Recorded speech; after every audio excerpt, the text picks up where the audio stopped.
Assalamualaikum brother and sister. Hey, what's up guys? Kembali lagi di channel Hari Art, channel selalu semangat dalam gambar menggambar.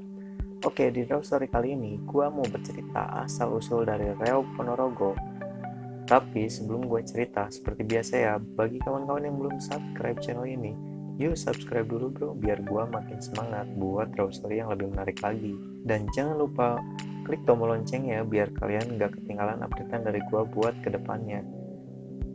Jadi bagi kalian yang bertanya-tanya, apa sih sebenarnya Reog Ponorogo itu? Reog Ponorogo adalah salah satu kesenian budaya warisan dari leluhur negara Indonesia. Karena kepopulerannya, Reog Ponorogo sangat disukai oleh masyarakat lokal hingga para turis yang berdatangan karena keunikannya.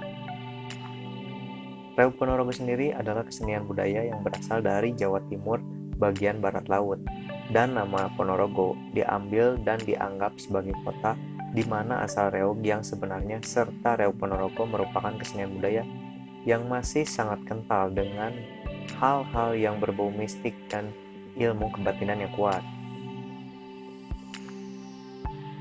Menurut cerita yang berkembang dari masyarakat, asal-usul Reog Ponorogo dilatar belakangi oleh perjalanan sang raja kerajaan dari Bantarangin, yaitu Prabu Kalana Sewandana, yang tengah mencari calon permaisurinya tepatnya pada tahun 900 Saka. Calon permaisurinya adalah seorang putri yang bernama Dewi Salangit dan berasal dari kerajaan Kediri. Dia kabur karena beralasan tidak ingin dijodohkan dengan sang Prabu Kalana. Setelah kabur selama berhari-hari, sang Prabu pun mencari terus-menerus hingga dia menemukan sang putri sedang bersemedi di goa. Setelah itu, sang Prabu pun mencoba untuk mengajak sang putri dan merayunya untuk pulang dengannya. Namun, sang putri menolak karena dia tidak ingin menikah dengannya. Setelah itu, karena sang Prabu kehabisan kata-kata, akhirnya sang Prabu pun pergi sejenak dan mencari cara terbaik untuk mengajak sang putri agar dapat ikut dengannya pulang dan menikah dengannya. Beberapa hari pun terlewati dan sang Prabu pun mendapatkan cara tersebut. Dia pun datang kembali ke goa, tempat di mana sang putri tersebut bersemedi, dan dia mengatakan apabila dia mau ikut dengannya pulang, dia akan menuruti segala permintaan yang diajukan oleh sang calon permaisuri.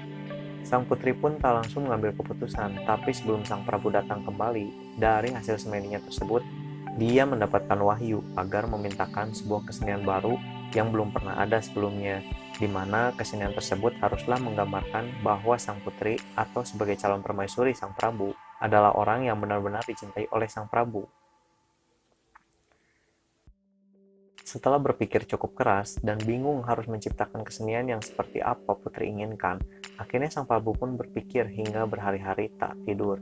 Pada hari itu, karena kelelahan untuk memikirkan hal itu, sang Prabu pun berpikir hingga ketiduran, dan pada saat dia tertidur, dia mendapatkan wahyu dari Dewi Parwati untuk membuat seni pertunjukan yang berupa tarian dengan menggunakan barongan atau topeng besar, berlambang kekuatan berupa reog.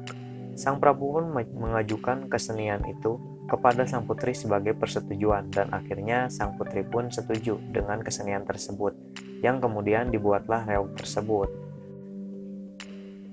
Reog itu sendiri dia buat sangat besar sebagai lambang cinta yang begitu besar kepada sang putri tersebut, dengan bulu merak dan kepala harimau. Bulu merak itu melambangkan sang calon permaisuri, dan kepala harimau melambangkan sang Prabu. Jadi reog dibuat dengan kepala harimau dan bulu merak itu sebagai tanda bahwa cinta sang putri dan sang Prabu itu telah menyatu ke dalam satu tujuan yang dituangkan menjadi seni Reog Ponorogo. Tarian Reog Ponorogo saat itu langsung dipertontonkan pada sang putri. Melihat tarian tersebut, sang putri sangat senang dan berjanji mau pulang dan dinikahi oleh sang Prabu. Asalkan seni tari Reog Ponorogo tersebut dipertontonkan setiap tahun untuk memperingati hari pernikahan mereka. Dan sejak saat itulah Reog Ponorogo pun lahir sebagai seni budaya tari yang selalu dipertontonkan kepada masyarakat hingga kini. Namun demikian, sebenarnya reog baru diperkenalkan sejak tahun 1989 dan sebelumnya dikenal dengan nama reyog. Dan nama tersebut diganti oleh Bupati Ponorogo yang bernama Markum Singimejo sebagai propaganda pembangunan.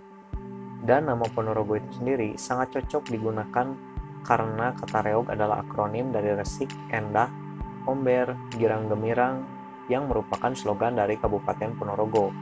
Nah, mungkin segitu aja ya guys, Draw Story kali ini tentang asal-usul dari Reog Ponorogo. Mungkin segitu aja ya guys, semoga kalian selalu terhibur, mendapatkan pengetahuan baru dan bermanfaat.